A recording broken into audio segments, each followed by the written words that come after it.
Hi friends, today I am discussing about the Nestro Momentum Optimizer. So why it is called a Nestro Momentum Optimizer? Because this method proposed by Nestro. So due to that reason, this method called as a Nestro Momentum Optimizer. And this is the advanced method of momentum optimizer. So it uses momentum principle also. That's why it is called Nestro Momentum Optimizer. In standard momentum method, the gradient is computed using current parameters.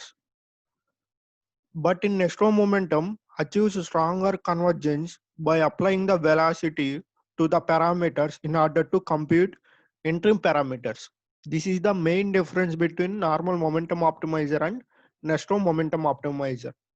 In momentum optimizer, we use only current parameters. But in Nestro momentum optimizer, we use interim parameters. Interim parameters means see these are the interim parameters. The symbol, this notation gives interim parameters.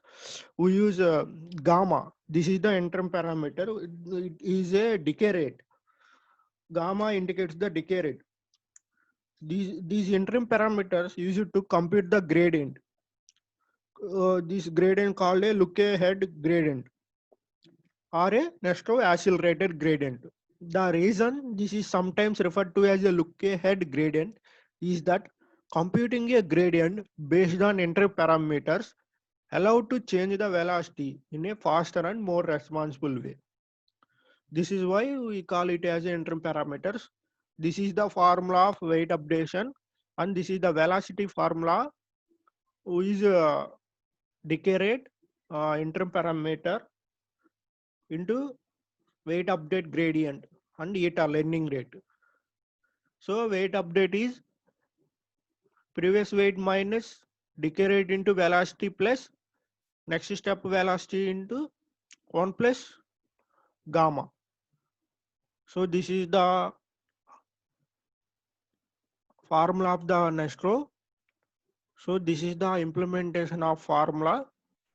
So because why we change this formula due to this is we can't write easily this formula. That's why I'm changing.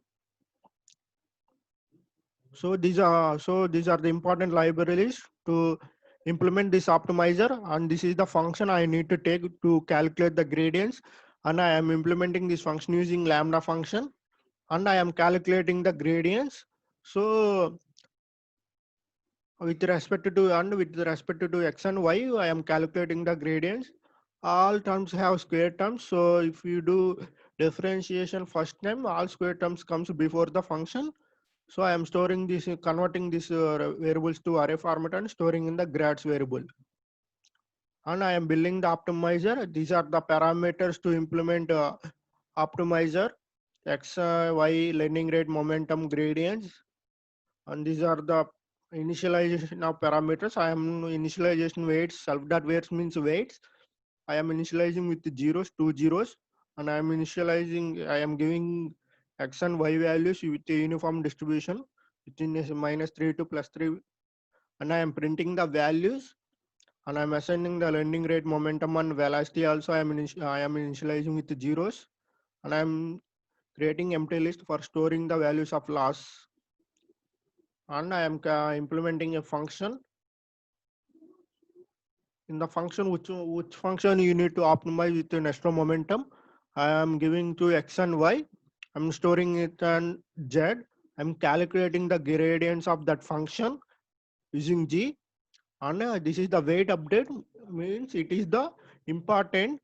So see formula, v previous means I take it as a current v, and next step v equal to gamma, decay rate into current velocity minus learning rate into gradients.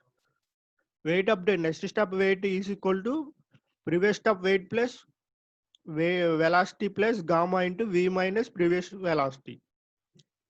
See, velocity previous equal to self dot velocity means current velocity.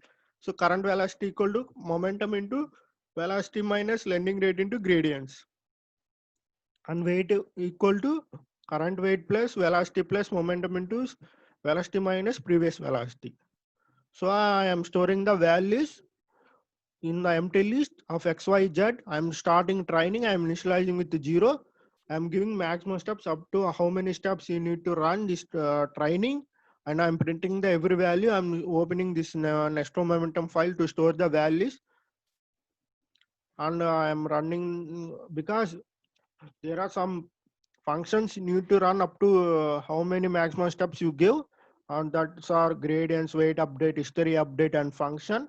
So I'm running these functions in a for loop. For I am printing the every values and store it on that file, and for every 100 iteration I am printing the value. I am comparing the any change, if it is a convergence occurred or not. So I am giving a threshold. If that value is less than this threshold, I am stopping the training and I am printing the values. I am converting to these values into array format. After I am converting and I am printing the values. So this is the implementation of the Nesto Momentum Optimizer from scratch. Thank you friends watching this video. Please subscribe my channel and please press bell icon.